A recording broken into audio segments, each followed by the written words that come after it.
Panjatkan terlebih dahulu puji dan syukur atas kehadiran Allah Subhanahu wa Ta'ala, dan sholawat serta salam semoga tercurah kepada junjungan Nabi besar Nabi kita Muhammad SAW dan keluarganya serta sahabatnya.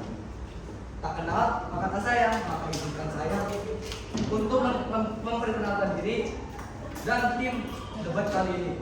Saya Farel Andilabu sebagai moderator debat yang akan memimpin debat kali ini.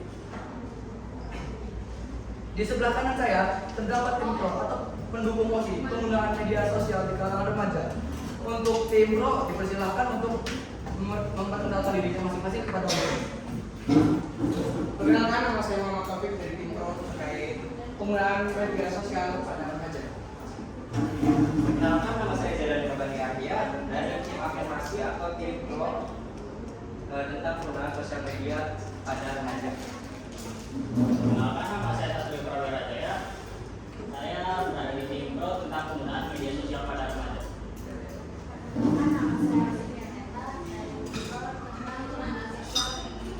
Media sosial pada remaja. Perkenalkan, nama saya Arya Pandavini dari tim pro tentang penggunaan media sosial bagi remaja. Baik, dan di sebelah kiri saya terdapat tim kontra atau penentang mosi penggunaan media sosial di kalangan remaja. Untuk tim kontra dipersilahkan untuk mengenalkan dirinya masing-masing kepada beliau. Perkenalkan diri, saya Zara Fadilah dari tim kontra. Saya Nicholas Saulia dari tim kontra terhadap penggunaan sosial media pada remaja. Perkenalkan, nama saya Siti Perdana Kalija, saya dari tim kontra dalam penggunaan sosial media pada remaja. Perkenalkan, nama saya Nikola Didik dari tim kontra penggunaan sosial media pada remaja. Saya Selina Desi Ananta dari tim kontra penggunaan sosial media pada remaja. Baik, terima kasih atas perkenalan dirinya. Lalu saya akan menyampaikan beberapa aturan pada debat kali ini. 1. Setiap pembaca diberi waktu maksimal 5 menit dan akan diingatkan dalam kurang 1 menit. Lalu kedua, beretika dan menjunjung norma kesopanan. Lalu ketiga, tidak ada unsur sara. Keempat, tidak menyerang personal atau pribadi. 5. Argumen berdasarkan fakta. 6. Tidak boleh menggunakan kekerasan. Dan 7. Tidak boleh bercanda selama debat berlangsung. Terima kasih. Oke, baik. Debat kali ini akan dimulai dari tim pro. Silakan tim pro.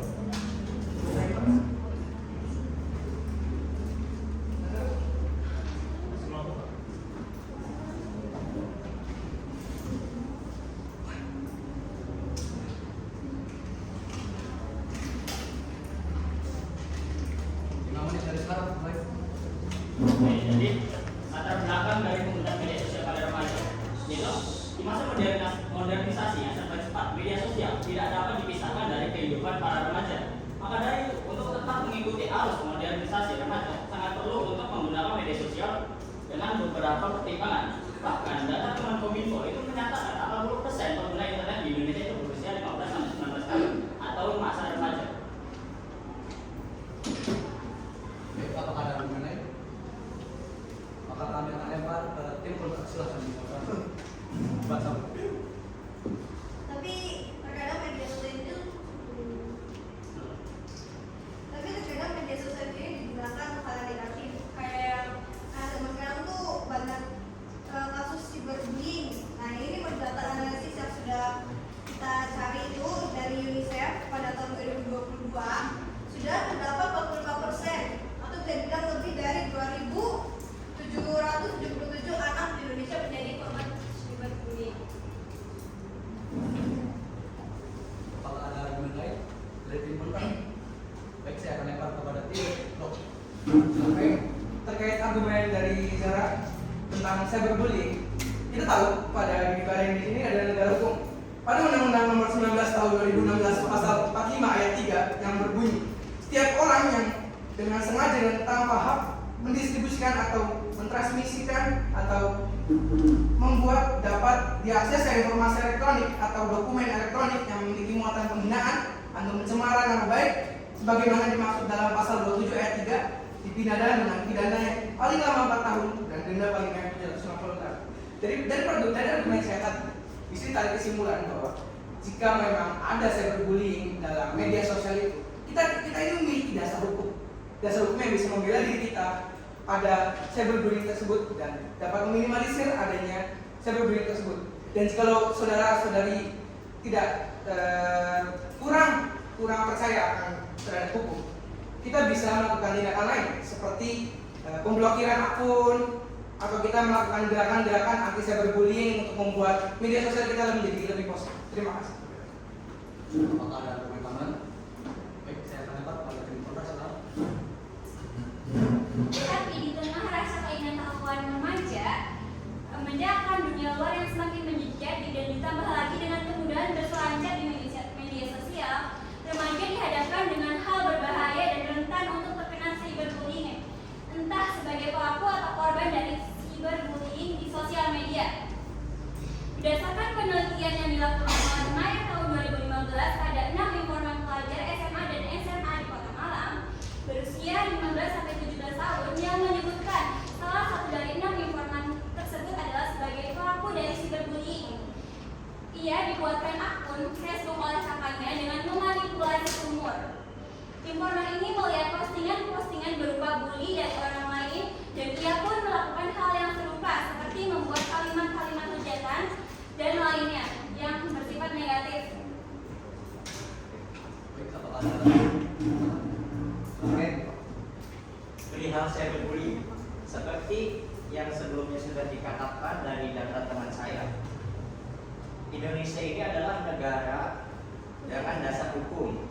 Tentu saja dari hal tersebut, Indonesia memiliki sebuah undang-undang tentang cyberbullying, yaitu pada Undang-Undang Nomor 19 Tahun 2016 Pasal 45 Ayat 3 yang berbunyi setiap orang yang dengan sengaja dan tanpa hak mendistribusikan atau mentransmisikan atau membuat dapat diakses informasi elektronik atau dokumen elektronik yang memiliki muatan penghinaan atau pemerasan nama baik sebagaimana dimaksud dalam pasal 27 ayat 3 akan dipidana dengan pidana paling lama 4 tahun dan denda paling banyak 750 juta. Maka dari itu sudah ada dasar hukum yang menjelaskan tentang cyberbullying ini dan itu sudah terjawab oleh dasar hukum tersebut. Sekian.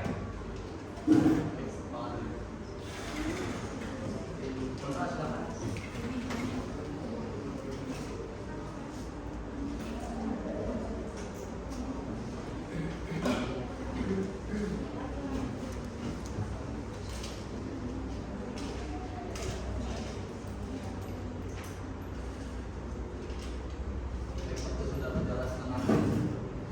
Menurut laporan Kepolisian Republik Indonesia, bulan September kemarin ada sekitar 29,8% kasus penipuan online yang banyak dilaporkan. Terhitung sejak 2016 sampai 2021 terdapat total 7.470 kasus lebih yang berkaitan dengan pengaduan penipuan online.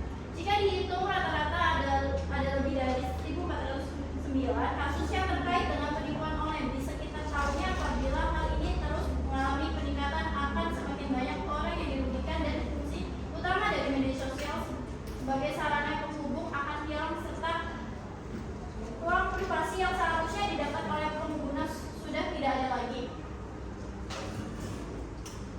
Apakah ada tanggapan lain? Silakan tim pro. Baik, untuk menjawab dari saudari April tadi, kalau memang ada penipuan dan kerugian banyak hal itu tersebut, kita memang mengetahui bahwa semua hal di dunia itu tidak segalanya itu mengandung hal positif, termasuk media sosial juga dapat dampak negatifnya itu dapat diminimalisir melalui pendidikan literasi digital yang mengajarkan remaja untuk menggunakan platform dengan bijak dan menghindari konten yang merugikan. Menyambung dari yang saudari Ania juga yang tadi sebelumnya dibuatkan akun oleh kakaknya, itu kan sebuah kurangnya literasi untuk mengetahui bagaimana cara kita menggunakan media sosial itu dengan bijak dan baik. Dan penipuan yang tadi juga disampaikan oleh saudari April dengan banyaknya kerugian uang dan segala macam hal itu, menurut Dr. Sonia Levinson dalam penelitian menyatakan bahwa literasi digital adalah kunci untuk memberdayakan penggunaan media sosial agar mereka lebih mampu mengelola dampak negatif dan meningkatkan dampak positifnya. Jadi dari segala bentuk dan dampak negatif yang timbul melalui media sosial itu perlu ditekankan literasi digital kepada orang di bawah umur atau remaja di bawah umur dan orang yang sudah lebih tua yang belum mendapatkan era globalisasi tersebut untuk mendapatkan literasi digital agar tidak terjadinya yang namanya kerugian atau pencemaran nama baik dan yang disalahgunakan tersebut. Terima kasih. Sebelumnya sudah ada dampak-dampak negatif yang dilontarkan oleh Tiko terkait penggunaan media sosial bagi remaja. Oke, maka dari itu kami sebagai tim pro akan menjelaskan dampak-dampak positifnya dari penggunaan media sosial bagi remaja. Jadi gini, menurut data yang saya peroleh dari IDN Times, remaja adalah fase yang dimana kita sebagai manusia membutuhkan sesuatu untuk mengekspresikan diri mereka. Dalam konteks ini, media sosial adalah sebuah wadah untuk para remaja tersebut mengekspresikan diri mereka. Dengan adanya wadah ini, maka kebutuhan remaja yaitu adalah kebutuhan mengekspresikan diri sudah dipenuhi. Maka dari itu, media sosial sangat perlu untuk digunakan bagi para remaja. Terima kasih.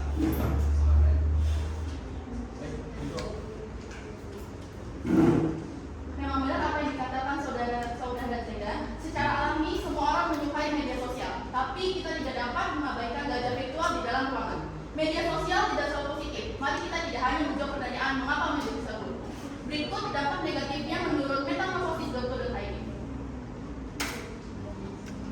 Dampak negatif untuk diri Anda sendiri, keluarga, rekan, dan para audiens ini, kecanduan media sosial dan dampak kesehatan mental sebanyak 5-10% orang di Amerika saat ini memenuhi kriteria kecanduan media sosial. Meskipun Anda tidak kecanduan, media sosial dapat mempengaruhi kesehatan mental Anda. Sebanyak itu bisa menghubungkan kita, itu juga bisa membuat kita merasa terisolasi melalui ekspektasi palsu dan perbandingan diri. Orang yang menggunakan media sosial lebih dari 2 jam sehari, 2 kali, lebih mungkin merasa terisolasi secara sosial daripada mereka yang menggunakannya kurang dari 1 jam dan terkait kesehatan mental untuk kemasan sosial.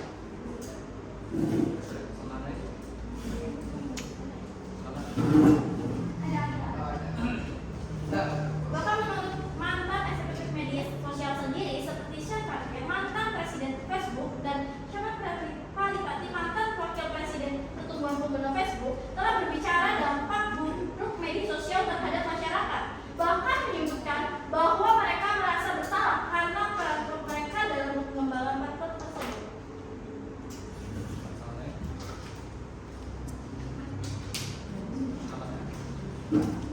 Baik, terima kasih argumen dan pandangan dari saudari Sedi dan saudari April. Hingga saat ini kecanduan media sosial belum diakui sebagai gangguan kesehatan mental dalam klasifikasi resmi seperti DSM-5, Diagnostic and Statistical Manual of Mental Disorders atau IDC International Classification of Disease. Menurut Dr. Mark Griffith, seorang pakar kecanduan berlaku banyak laporan tentang kecanduan media sosial cenderung sensasional dan tidak berdasarkan definisi medis yang ketat. Terima kasih. Kita masih berbicara soal kesehatan mental para remaja ya, yang sebelumnya kita bahas. Oke, masih sumber yang sama yaitu IDN Times. IDN Times mengatakan bahwa justru sebalikannya, media sosial justru akan berdampak baik pada kesehatan remaja. Kenapa begitu? Dikarenakan media sosial adalah sebagai wadah untuk mengekspresikan diri mereka. Jikalau wadah itu sudah mereka salurkan, maka secara tidak langsung mereka akan menyalurkan emosi dari emosi remaja itu sendiri. Dan hal tersebut akan mempengaruhi mental mereka menjadi lebih baik dikarenakan emosi mereka, emosi remaja sudah tersalurkan di wadah yang bernama media sosial tersebut. Oke, terima kasih. Lalu juga seperti kita tahu, media sosial itu tidak hanya memiliki dampak negatif, tapi juga memiliki dampak positif. Salah satunya dampak positif dari media sosial itu adalah memiliki akses informasi dan juga sebagai media pembelajaran. Seperti kita tahu, media sosial itu memiliki contoh yang seperti banyak seperti YouTube, Instagram, video pendek seperti TikTok dan YouTube Short. Dan juga di dalam itu menyediakan tutorial, webinar dan kursus online secara gratis yang mungkin kita bisa menambah wawasan yang mungkin tidak pernah diajarkan oleh pendidikan di Indonesia ini. Dan juga itu juga dapat mencari jati diri kita sebagai murid. Terima kasih.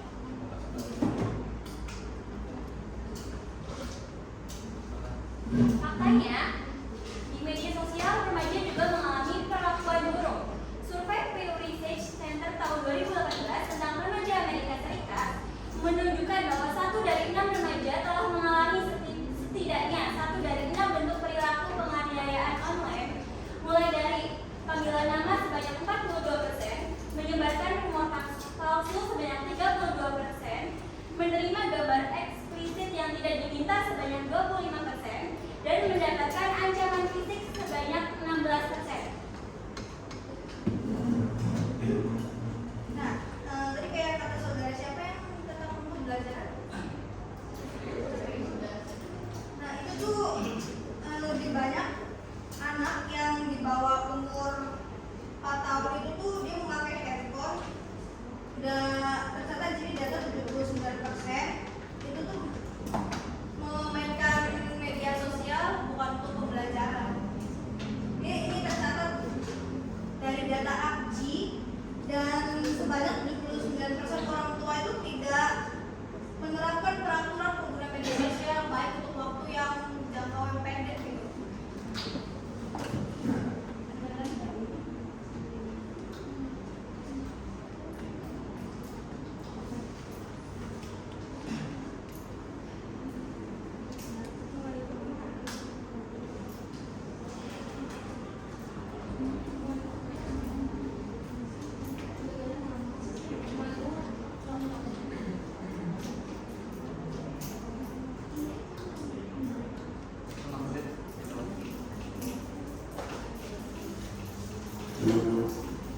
Penyebaran informasi palsu.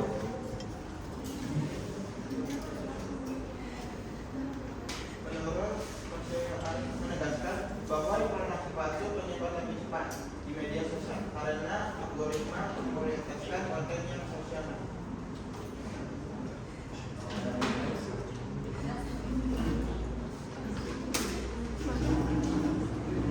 Oke.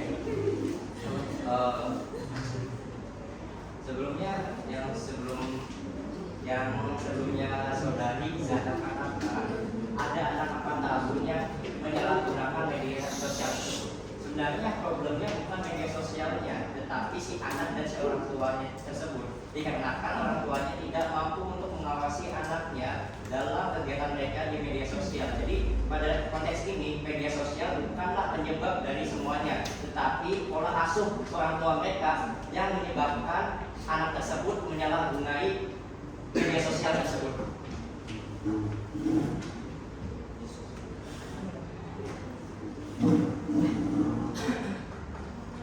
Menurut Sherry Tangkel, seorang profesor, media sosial memungkinkan remaja untuk terhubung dengan teman-teman dan keluarga. Bahkan, ketika mereka terpisah secara fisik, ini membantu membangun jaringan sosial yang kuat dan mendukung kesehatan mental mereka.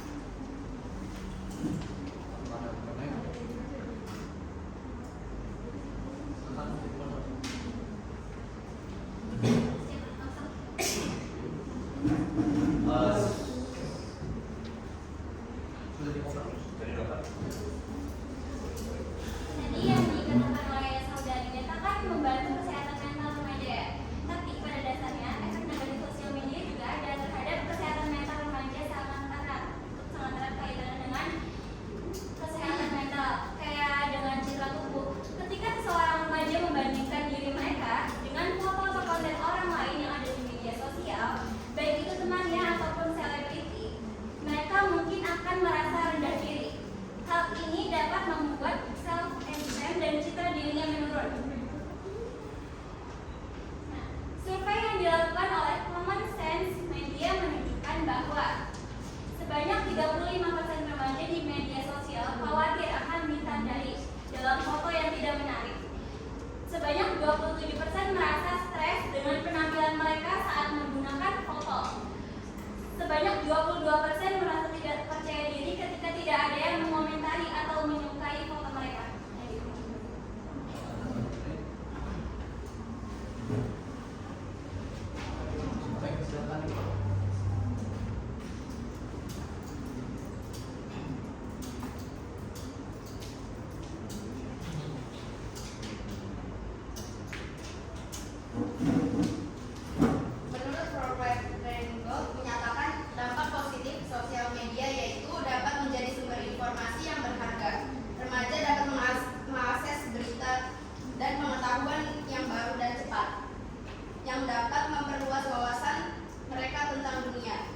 yaitu media sosial menekankan bahwa dapat digunakan sebagai alat pembelajaran yang efektif.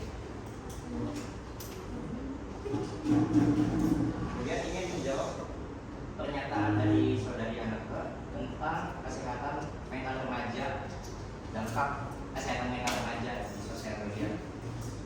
Sebelumnya dikatakan bahwa sosial media itu merusak mental remaja dikarenakan si remaja tersebut merasa minder oleh konten-konten yang ada di media sosial. Itu bisa kita atasi dengan cara kita sebagai remaja lebih bijak dalam memilih dan memilah konten-konten yang berseliweran di media sosial. Maka dari itu, dengan kita bisa atau bijak memilih konten yang ada di media sosial, tentunya akan berdampak baik pada kesehatan mental kita juga, dan akan berdampak positif kepada kita.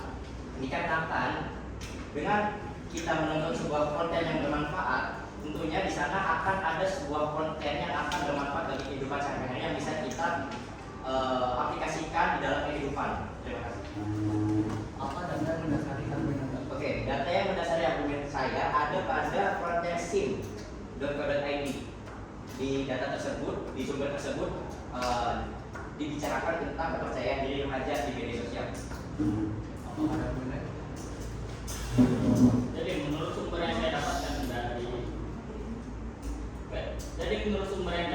saya dapatkan dari jurnal yang diterbitkan oleh Universitas Bina Nusantara, itu menyatakan media sosial itu bisa menjadi wadah atau ruang bagi remaja untuk bisa mengekspresikan diri mereka, untuk atau bisa bilang mencari dari diri mereka seperti seni, video maupun tulisan. Hal ini itu bisa mendorong kreativitas mereka dan juga bisa bisa menjadi peluang prestasi mereka di masa depan melalui media sosial itu. Jadi menambahkan dari saudara Satrio, menurut Erik Erikson, psikolog Jerman, perkembangan identitas adalah tugas utama bagi para remaja. Media sosial merupakan platform untuk mencoba berbagai identitas tersebut. Jadi dengan media sosial kita membangun namanya personal branding untuk membuktikan kalau kita itu ada di dunia ini dan kita itu berpengaruh di dunia ini. Untuk menyebarluaskan dampak positif dalam penggunaan media sosial agar tidak terjadi hal buruk bagi remaja yang akan datang dan orang tua yang sudah lebih tua dari kita. Terima kasih. Oke. Dengan adanya media sosial juga, para remaja bisa mengekspresikan diri mereka dengan skill yang mereka punya. Dan juga dengan media sosial, para remaja bisa mengembangkan skill yang mereka punya untuk menjadi lebih baik lagi ke depannya. Oleh karena itu, media sosial itu adalah wadah yang sangat penting bagi remaja untuk mengupgrade jadi diri mereka sendiri. Dan juga yang seperti saudara Zidan bilang, itu tadi kan remaja itu bisa menemukan jati diri mereka yang belum muncul ya. Nah, salah satu contoh paling gampangnya itu adalah kesempatan untuk berbisnis, yaitu memungkinkan remaja untuk memulai bisnis kecil seperti makan ringan dan lain-lain melalui video-video di TikTok atau video SG di IG yang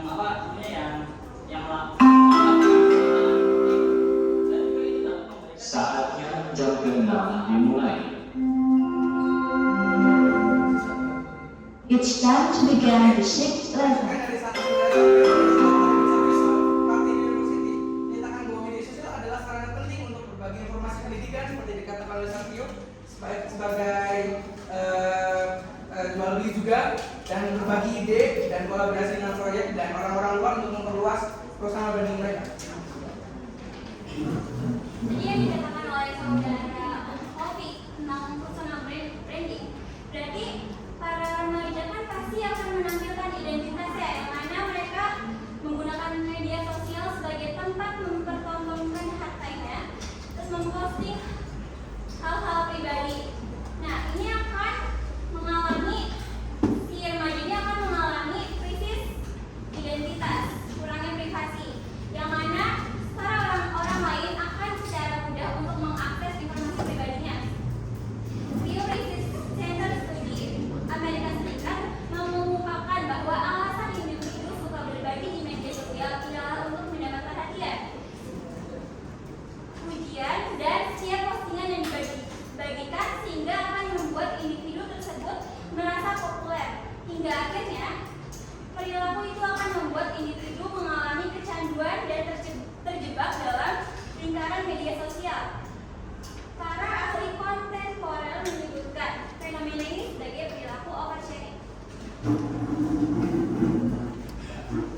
melanjutkan apa yang dikatakan saudari Anne, keabadian digital adalah istilah yang merujuk pada konsep bahwa apapun yang dibuat atau diunggah ke internet akan tetap berada di sana dalam beberapa bentuk untuk jangka waktu yang tidak terbatas. Terlepas dari apakah pembuatannya, menghapusnya atau tidak, baik atau buruk, internet menyimpan semua hal di sekitar. Bahkan jika Anda tidak lagi dapat mengaksesnya, orang lain pun tetap bisa mengakses.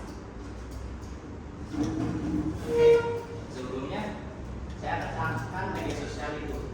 Media sosial adalah suatu wadah yang eksternal. Jikalau di dalam konten tersebut menampilkan sesuatu yang tidak menunjukkan privasi kepada remaja, justru problemnya bukan di media sosialnya, tetapi problemnya ada pada remaja itu sendiri. Dikarenakan konten tersebut tidak akan ada jikalau remaja tersebut tidak mempostikannya. Jadi problemnya yaitu di internal remaja itu sendiri.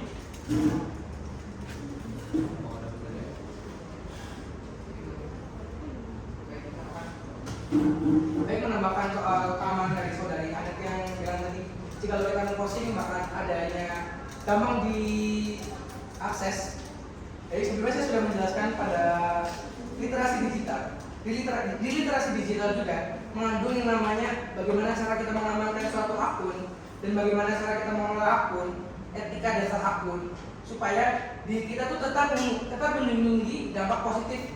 Jadi supaya orang itu tuh tidak menyalahgunakan hak dia di media sosial itu. Jadi semakin kuat seorang memiliki literasi digital dalam media sosial tersebut, maka akan semakin kuat dampak positif dan menanggulangi terjadinya dampak negatif pada media sosial tersebut. Terima kasih. Data yang berdasarkan data tersebut dari penjelasan literasi digital Dr. Sonia Livingston.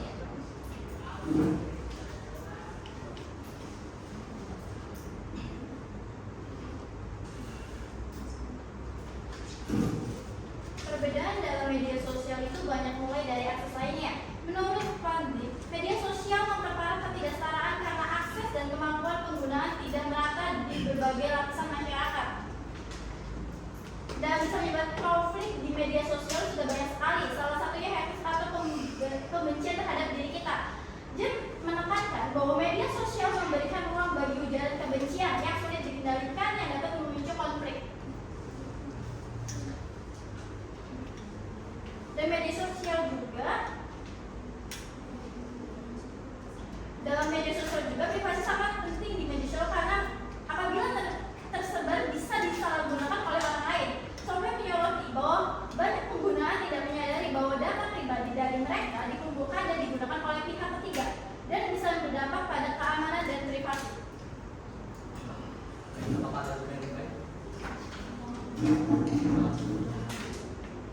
Oke, ingin menjawab pernyataan yang dilontarkan oleh saudari April barusan berkaitan dengan konflik.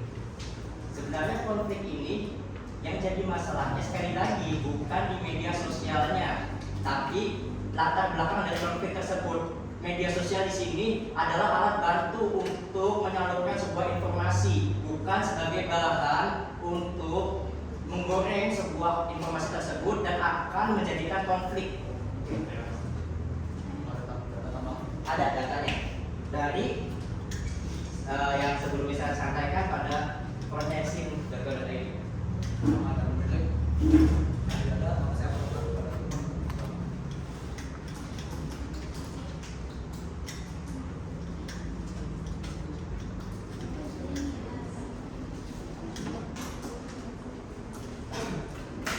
Tadi yang dikatakan oleh saudari Jidan bahwa media sosial dijadikan tempat untuk mencari informasi. Tapi faktanya penggunaan media sosial pada era digital ini sangat sulit dihindari remaja. Hasil survei Komnas HAM, remaja masih merasa takut terhadap keamanan data pribadi di dunia maya. Sejumlah 78,4% responden merasa tidak aman dan 21,6% responden merasa aman dalam mengakses media sosial. Jadi pada dasarnya remaja tidak hanya untuk mencari informasi, mereka juga untuk bersenang-senang yang mengakibatkan banyak hal buruk atau hal negatif terjadi. Apakah ada argumen lain? Dari Anda, maka saya akan kepada Info.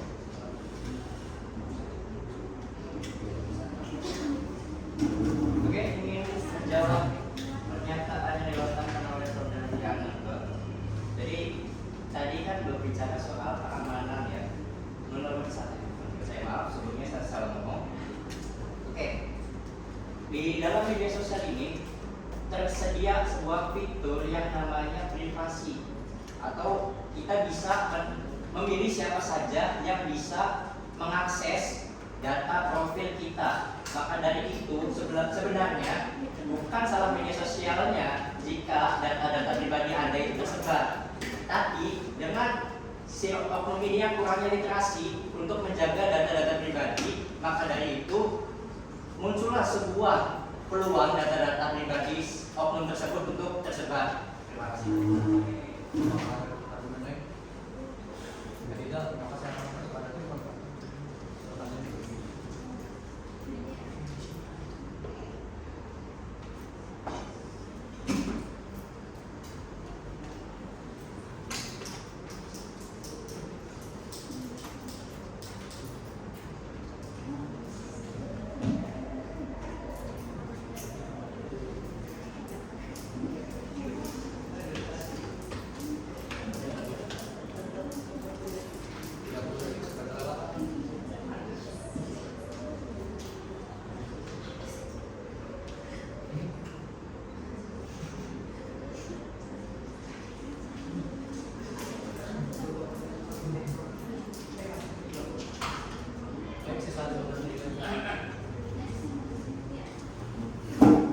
Tapi banyak remaja zaman sekarang yang sudah menjadi hacker.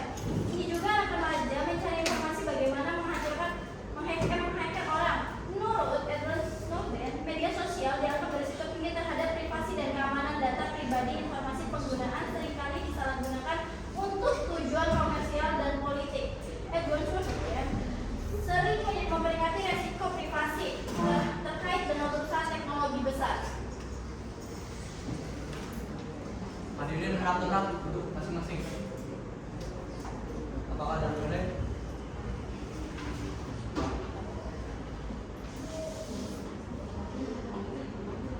Silakan Ibu.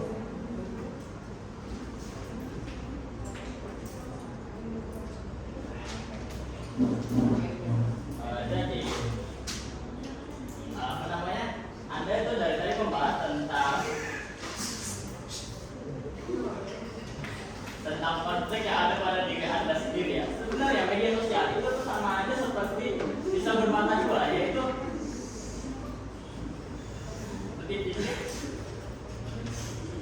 seperti bisa bermata dua ya, yang apa namanya?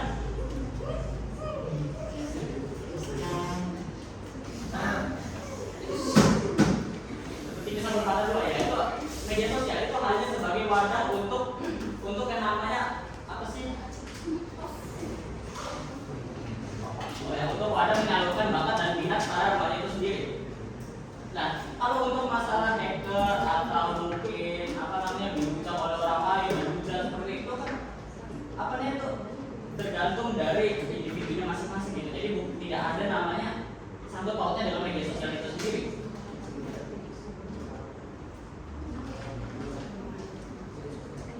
Dan juga untuk apa sebelum Anda menggunakan media sosial itu kan apa memiliki namanya persyaratan-persyaratan yang apa yang sudah ditentukan oleh aplikasi. Misalkan Anda bersedia untuk namanya apa sih menjaga privasi Anda sendiri yang seperti itu. Nah itu kan Anda secara tidak langsung Anda sudah setuju dalam penggunaan media sosial itu sendiri. Lalu kenapa Anda seperti menolak penggunaan media sosial? Terima kasih. Tidak.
ribuan berkedok krisis keluarga sebanyak 26,5%, dan melalui SMS atau telepon itu biasa banyak banget ya kita lihat. Itu datanya sebanyak 64,1%, dan data ini tercantum pada Kementerian Komunikasi dan Informatika. Ya. Saya salah lempar pada tim. Sebelumnya ada sesuatu yang keliru yang diucapkan oleh saudari Ana perihal problemnya ada di media sosial. Sebenarnya itu keliru dikarenakan sekali lagi media sosial itu adalah media untuk menyalurkan sebuah informasi. Informasi tersebut tidak akan bisa disebarluaskan tanpa si oknum mengupload informasi tersebut. Maka dari itu problemnya bukan di media sosialnya terkait dengan penipuan, bukan di media sosialnya, tetapi pada oknum pribadi tersebut.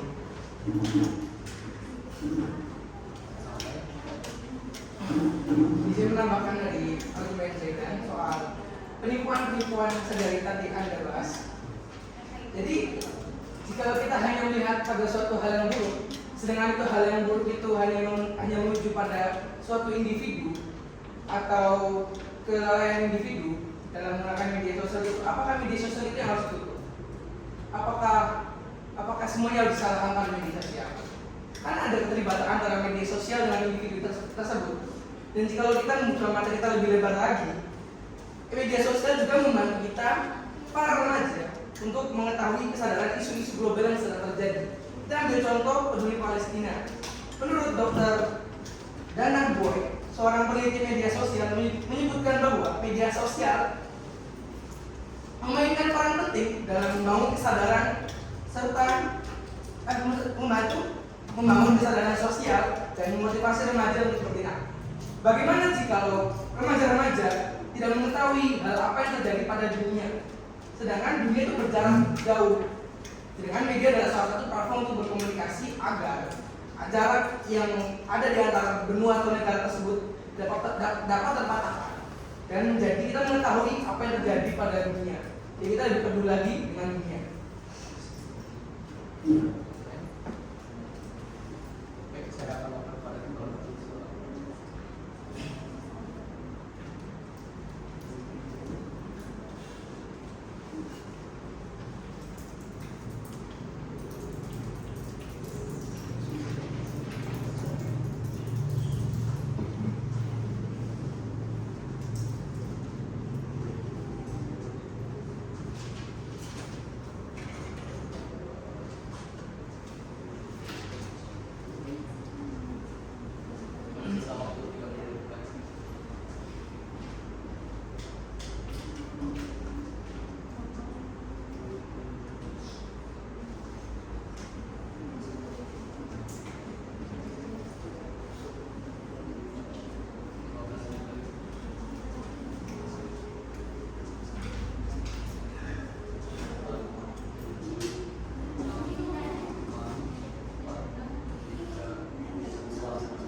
Tapi informasi di media sosial juga tuh kayak sering sangat berlebihan gitu loh, kayak harusnya tuh nggak sesuai dengan yang kayak sepertinya, kayak misalkan kayak pokoknya tuh nggak sesuai dengan informasinya, kadang suka dilebih-lebihin gitu loh, dan itu tuh sangat banyak, dan hal itu cukup membuat kemampuan kita melemah. Expert and medis berpendapat bahwa penggunaan sering kewalahan oleh jumlah informasi yang tersedia di media sosial yang menghambat kemampuan mereka untuk membuat keputusan yang baik. Oke. Sebelumnya kita sebagai pengguna media sosial itu harus banget memiliki jiwa skeptis, yaitu jiwa keraguan terhadap informasi yang kita peroleh. Jadi dengan kita memperoleh sebuah informasi, kita jangan ditelan mentah-mentah, tetapi kita dipilah dan disaring terlebih dahulu informasi tersebut. Apakah informasi tersebut benar, apakah kredibel, dan lain-lainnya. Maka dari itu, jikalau Anda terjerumus oleh berita-berita yang terlalu melebihkan sesuatu atau istilahnya berita-berita hoax, maka yang salah bukan beritanya. Memang beritanya itu salah, tapi kita juga salah dikarenakan kita tidak bisa bersikap skeptis atau bersikap ragu terhadap informasi-informasi yang kita peroleh. Maka dari itu kita haruslah bersikap skeptis terhadap informasi. Oke, saya izin menegaskan ulang yang pernyataan dari saudara Taufik tadi. Saudara Taufik tadi bilang, jika kita hanya melihat dari sisi negatifnya, maka bukankah lebih baik untuk ditutup saja untuk media sosial dana. Kalau Anda secara tidak langsung mendukung untuk menutup media sosial itu bukan suatu tindakan untuk mengekang perkembangan bakat dan minat remaja pada di usia remaja saat ini. Dan itu merupakan sifat yang berdegradasi menurut saya, yang tidak melakukan progres dan malah menjadi kemunduran. Jika itu seperti itu, apalagi kita tuh tinggal di yang namanya zaman modernisasi atau globalisasi seperti ini, yang namanya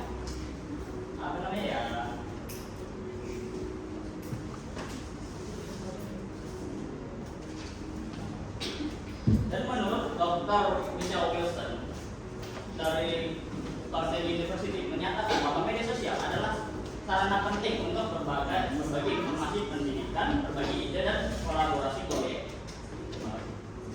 Apa Anda tentang menurut saya? Maaf, untuk menurut saya itu saya sedikit tadi maksud saya itu berdasarkan sumber yang sama, yang khususnya saya bilang sumber jurnal dari Universitas Dinan Nusantara.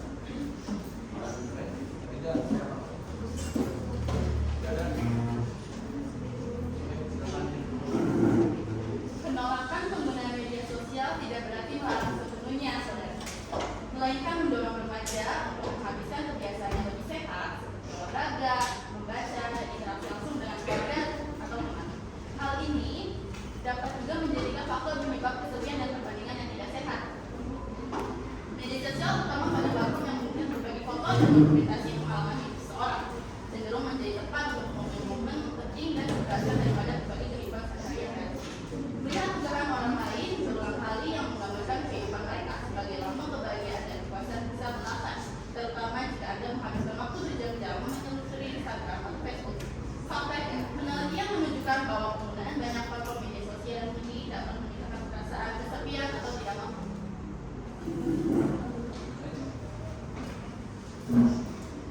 Penelitian juga yang dilakukan oleh jurnal Jarak Psikologi menemukan bahwa remaja yang menggunakan media sosial dan gereja itu untuk mencari hiburan, bukan untuk mencari informasi, yang dimana hal ini berisiko tinggi terhadap masalah kesehatan mental, terutama masalah internalisasi alias citra diri. Nah, ada lagi, dan menurut ahli adiksi perilaku dari dokter Christiana Sister, dia telah survei ke berbagai ke 34 provinsi Indonesia, dan itu hasil surveinya menunjukkan lebih dari 19% remaja di Indonesia itu terkesan internet.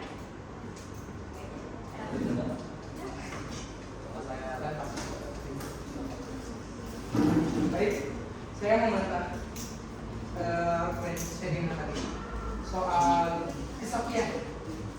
Menurut Amanda Lenhart dari Pew Research 2015, remaja merasa bahwa media sosial membantu mereka lebih dekat dengan teman-teman mereka.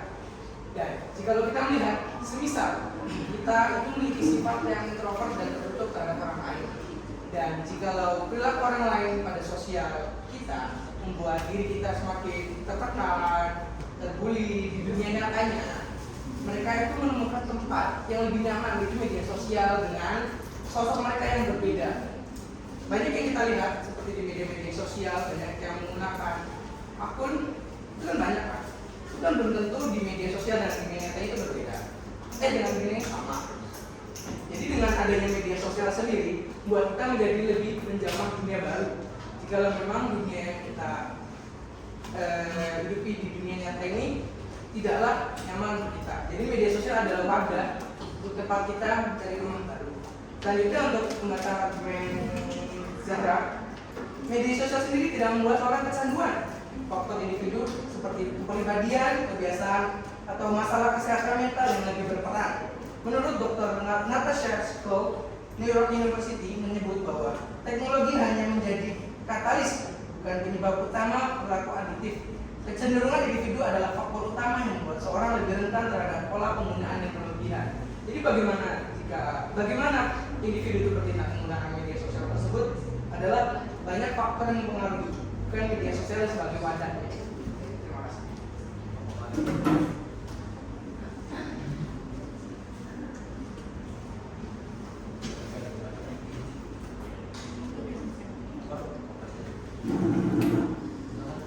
Beberapa individu menggunakan media sosial sebagai pelarian atau mekanisme coping untuk menghindari masalah yang apa dikatakan tadi saudara Taufik yang sebenarnya sedang mereka hadapi. Penggunaan berlebihan media sosial sebagai bentuk pelarian atau tempat yang lebih nyaman, padahal dapat memperburuk keadaan mental dan meningkatkan risiko terhadap masalah kesehatan mental, termasuk depresi dan kecemasan. Banyak orang cenderung menghabiskan waktu yang berlebihan di media sosial, bahkan hingga larut malam. Penggunaan berlebihan media sosial dapat mengganggu pola tidur yang tidak sehat. Individu mungkin tergoda untuk menghabiskan waktu larut malam di media sosial sehingga mengorbankan waktu tidur yang tidak cukup. Selain itu, cahaya biru yang dipancarkan oleh layar perangkat elektronik dapat menghambat produksi hormon melatonin yang penting untuk tidur yang nyenyak. Akibatnya, gangguan tidur seperti sulit tidur yang tidak memuaskan dapat terjadi. Gangguan tidur akibat penggunaan berlebihan pada media sosial seperti ini. Berarti individu mungkin tidak mendapatkan istirahat yang cukup. Apa dari argumen? Menurut Kompasiana betul. Apakah tidak ada argumen?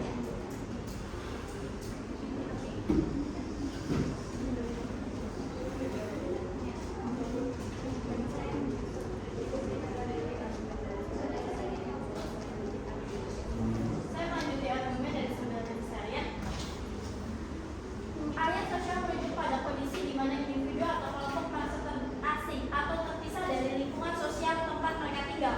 Maka dari itu, Putnam menyoroti bahwa media sosial dapat membuat penggunaan lebih terrealisasi dari dunia nyata, karena mereka menghabiskan lebih banyak waktu secara virtual daripada berinteraksi langsung. Dalam media sosial, penggunaan cenderung berinteraksi dengan orang-orang yang memiliki pandangan serupa, sehingga memperkuat keyakinan yang sudah ada. Menurut Sustain, hal ini mengurangi paparan terhadap sudut pandang lain, peningkatan polarisasi.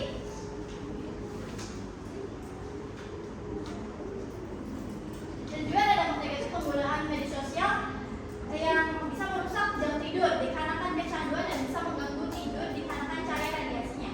Charles and Geldscher menunjukkan bahwa cahaya biru dan peningkatan dan aktivitas media sosial sebelum tidur dapat mengganggu ritme sirkadian menyebabkan insomnia.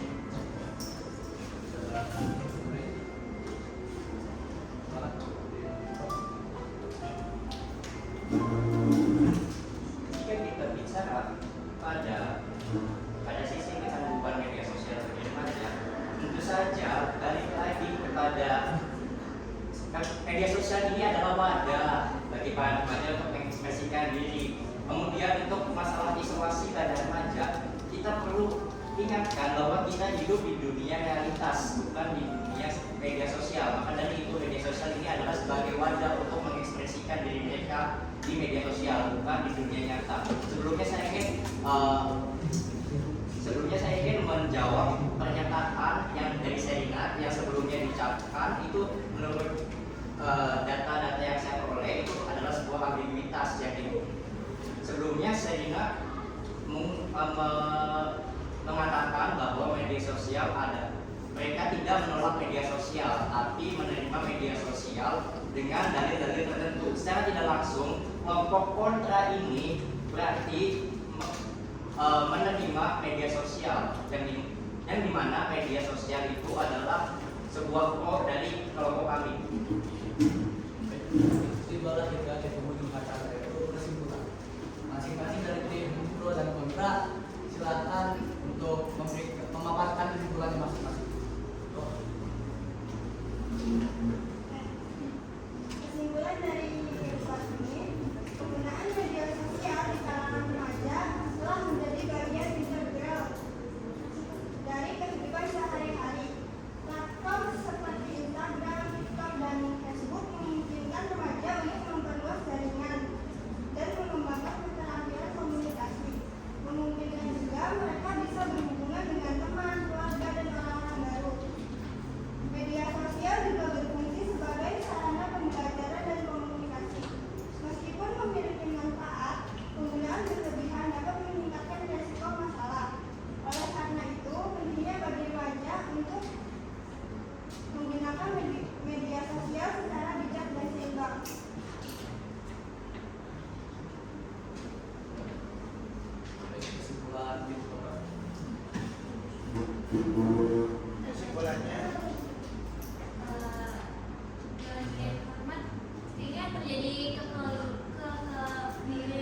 sosial maupun perkembangan emosional. Berikut kesimpulan yang dapat saya diambil dari kajian. Dampak negatif terhadap kesehatan mental, media sosial dapat memicu stres, kecemasan, hingga depresi pada remaja. Akibat tekanan untuk privasi muda, cyberbullying dan campur media sosial. Gangguan pada interaksi sosial, ketergantungan pada media sosial dapat mengurangi kualitas interaksi sosial. Langsungnya penting untuk membangun keterampilan komunikasi dan empati. Gangguan pada fokus dan prestasi akademik. Waktu yang dihabiskan di media sosial seringkali mengganggu konsentrasi pada kegiatan belajar, sehingga mengaruhi prestasi akademik. Peningkatan risiko pemaparan konten tidak sehat.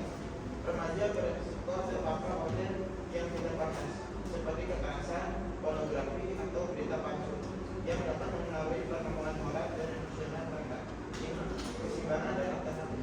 Penolakan penggunaan media sosial tidak berarti melarang semuanya, melainkan mendorong remaja untuk mengembangkan kebiasaan yang lebih sehat, seperti olahraga, membaca, dan interaksi langsung dengan keluarga atau teman. Kesimpulannya, penolakan penggunaan media sosial pada remaja sering bertujuan melindungi mereka dari dampak negatif yang dapat mengaruhi kesehatan mental, perkembangan sosial, dan interaksi akademik sampai prestasi akademik, sambil mendorong mereka untuk menjalani kehidupan yang seimbang.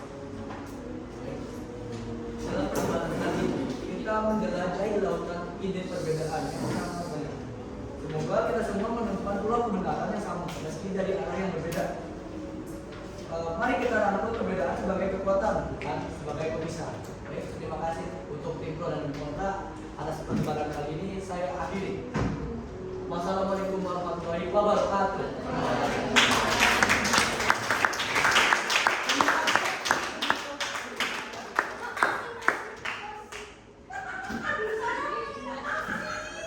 Baik, masing-masing tim Pro dan Kontra silakan jalan agar tidak ada kesimpulan yang berbeda.